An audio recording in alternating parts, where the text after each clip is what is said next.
Good morning. आज हम कक्षा 8 की पुस्तक मंजरी से पाठ 7 जूलिया का अध्ययन करेंगे।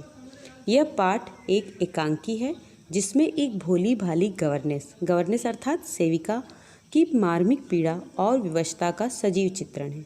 वहीं दूसरी ओर शोषण से मुक्ति पाने का प्रभावी संदेश भी दिया गया है। इस पाठ को लिखा है अंतोन चेखोव ने, जिनका जन्म 17 जनवरी 1860 में तैगानरास रूस में हुआ था और इनकी मृत्यु 15 जुलाई सन 1904 को हुई थी। यह एकांकी रूसी कहानी ए निनकाम्पूप का हिंदी नाट्य रूपांतर है और इसका रूपांतर श्री सत्येंद्र शरद द्वारा किया गया है।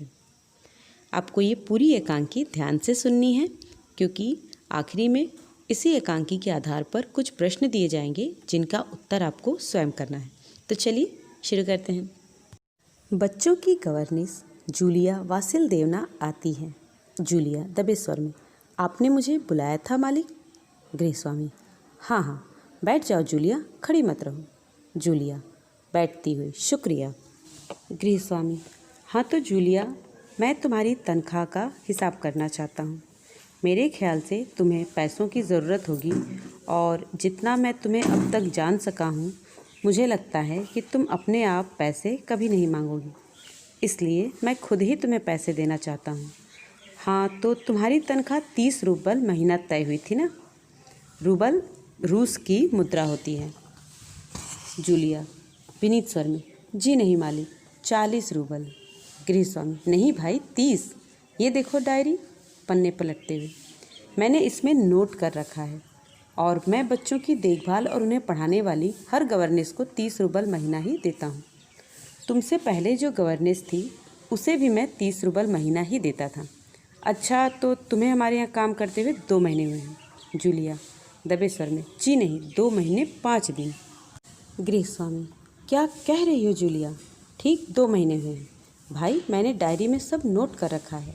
हाँ तो 2 महीने के बनते हैं 60 रूबल, लेकिन 60 रूबल तभी बनते हैं जब महीने में तुमने एक दिन भी छुट्टी न ली हो। तुमने इतवार को छुट्टी मनाई है, उस दिन तुमने कोई काम नहीं किया, सिर्फ कोल्या को घुमाने के लिए ले गई हो। कोल्या गृहस्वामी का लड़का है और ये तो तुम भी मानोगी कि बच्चे को घुमाने ले जाना कोई काम नहीं होता। इसके अलावा तुमने 3 छुट्टियाँ और ली हैं, ठीक है ना? जूलिया दबे स्वर में, जी आप कह रहे हैं तो ठीक है। गृहस्वामी, अरे भाई, मैं क्या गलत कह रहा हूँ? हाँ तो 9 इतवार और 3 छुट्टियाँ यानी 12 दिन तुमने काम नहीं किया, यानी तुम्हारे 12 रूबल कट गए। उधर कोल्या 4 दिन बीमार रहा और तुमने सिर्फ वान्या को ही पढ़ाया। वान्या गृहस्वामी की बेटी है। पिछले हफ्ते शायद 3 दिन दांतों में दर्द रहा और मेरी पत्नी ने तुम्हें दोपहर के बाद छुट्टी दे दी थी, तो 12 और 7 19 नागे। हाँ तो भाई घटाओ, 60 में से 19 कितने रहते हैं? 41 रूबल, ठीक है? जूलिया रुआंसी हो जाती है, जी हाँ। गृहस्वामी डायरी के पन्ने उलटते हुए, हाँ याद आया, 1 जनवरी को तुमने चाय की प्लेट और प्याली तोड़ी थी। प्याली बहुत कीमती थी, मगर मेरे भाग्य में तो हमेशा नुकसान उठाना ही बदा है। मैंने जिसका भला करना चाहा उसने मुझे नुकसान पहुंचाने में कोई कसर नहीं छोड़ी है। खैर, मेरा भाग्य। हाँ तो मैं प्याली के 2 रूबल ही काटूंगा। अब देखो, उस दिन तुमने ध्यान नहीं दिया और तुम्हारी नज़र बचाकर कोल्या पेड़ पर चढ़ गया और वहाँ किसी टहनी की खरोंच लगने से उसकी जैकेट फट गई, 10 रूबल उसके गए। इसी तरह तुम्हारी लापरवाही की वजह से घर की सफाई करने वाली नौकरानी मारिया ने वानिया के नए जूते चुरा लिए। तुम मेरी बात सुन भी रही हो या नहीं? जूलिया मुश्किल से अपनी रुलाई रोकते हुए, जी सुन रही हूँ। गृहस्वामी, हाँ ठीक है। अब देखो भाई, तुम्हारा काम बच्चों को पढ़ाना और उनकी देखभाल करना है, तुम्हें इसी के तो पैसे मिलते हैं। तुम अपने काम में ढील दोगी तो पैसे कटेंगे या नहीं? मैं ठीक कह रहा हूँ ना? तो जूतों के 5 रूबल और कट गए। और हाँ, याद आया, 10 जनवरी को मैंने तुम्हें 10 रूबल दिए थे। जूलिया लगभग रोते हुए, जी नहीं, आपने कुछ नहीं, आगे नहीं कह पाती। गृहस्वामी, अरे मैं क्या झूठ बोल रहा हूँ? मैं डायरी में हर चीज़ नोट कर लेता हूँ। तुम्हें यकीन ना हो तो दिखाऊं डायरी? डायरी के पन्ने यूं ही उलटने लगता है। जूलिया आंसू पोंछती हुई, आप कह रहे हैं तो आपने दिए ही होंगे। गृहस्वामी कड़े स्वर में, दिए होंगे नहीं, दिए हैं। तो ठीक है, घटाओ 27, 41 में से बचे 14। क्यों, हिसाब ठीक है ना? जूलिया आंसू पीती हुई कांपती आवाज़ में, मुझे अभी तक एक ही बार कुछ पैसे मिले थे और वो मुझे मालकिन ने दिए थे, सिर्फ 3 रुपये, ज़्यादा नहीं। गृहस्वामी जैसे आसमान से गिरा हो, अच्छा, और इतनी बड़ी बात तुम्हारी मालकिन ने मुझे बताई तक नहीं? देखो, तुम न बताती तो हो जाता ना अनर्थ। खैर, देर से ही सही, मैं इसे भी डायरी में नोट कर लेता हूँ। डायरी खोलकर उसमें यूं ही कुछ लिखता है, हाँ तो 14 में से 3 और घटा दो, बचते हैं 11 रुपये। जेब से निकाल कर, तो लो भाई, ये रही तुम्हारी तनख्वाह, ये रहे 11 रुपये, संभाल लो, गिन लो, ठीक है ना? जूलिया कांपते हाथों से रूबल लेती है, कांपते ही स्वर में, जी धन्यवाद। गृहस्वामी उछलकर खड़ा हो जाता है और भारी आवाज़ करता हुआ कमरे में क्रुद्ध शेर की तरह 1-2 चक्कर लगाता है। धन्यवाद? जूलिया, तुमने धन्यवाद कहा ना? धन्यवाद किस बात का? जूलिया, आपने मुझे पैसे दिए, इसके लिए धन्यवाद।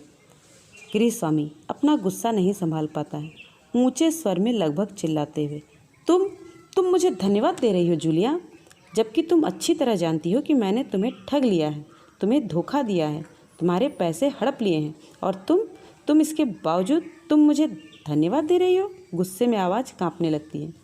जूलिया, जी हाँ मालिक। गृहस्वामी गुस्से से तुलतुलाने लगता है, जी हाँ मालिक, जी हाँ मालिक, क्यों जी हाँ मालिक?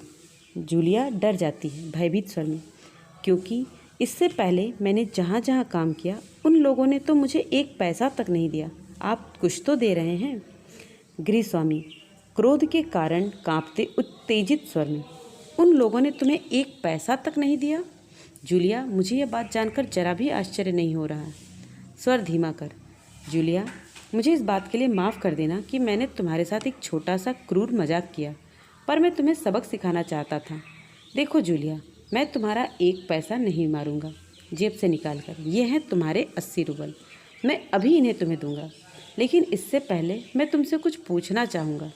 जूलिया, क्या ये ज़रूरी है कि इंसान भला कहलाने के लिए इतना दब्बू, भीरू और बोधा बन जाए कि उसके साथ जो अन्याय हो रहा है उसका विरोध तक न करे, बस खामोश रहे और सारी ज्यादतियाँ सहता जाए? नहीं जूलिया, नहीं, इस तरह खामोश रहने से काम नहीं चलेगा। अपने को बचाए रखने के लिए तुम्हें इस कठोर, क्रूर, निर्मम और हृदयहीन संसार से लड़ना होगा। अपने दांतों और पंजों के साथ लड़ना होगा, पूरी शक्ति के साथ। मत भूलो जूलिया, इस संसार में दब्बू और ऋण रहित लोगों के लिए कोई स्थान नहीं है, कोई स्थान नहीं है। अब इस एकांकी के आधार पर आपके अभ्यास हेतु कुछ प्रश्न। पहला प्रश्न, जूलिया क्या काम करती थी? दूसरा, जूलिया ने कितने दिन काम किया था? तीसरा, गृहस्वामी ने प्याली के कितने रूबल काटे? चौथा, कोल्या की जैकेट कैसे फट गई थी? पांचवा, वान्या के जूते किसने चुराए? छठा, गृहस्वामी ने जैकेट और जूते के कितने रूबल काटे? सातवां, मालकिन ने जूलिया को कितने रूबल दिए थे? और आठवां प्रश्न, गृहस्वामी ने हिसाब के बाद जूलिया को कुल कितने रूबल दिए? इन सभी प्रश्नों के उत्तर यदि आप कर पा रहे हैं तो बहुत अच्छी बात है, मगर आपको कोई दिक्कत आ रही है तो इस वीडियो को फिर से देखें और फिर से इनका उत्तर लिखने का प्रयास करें।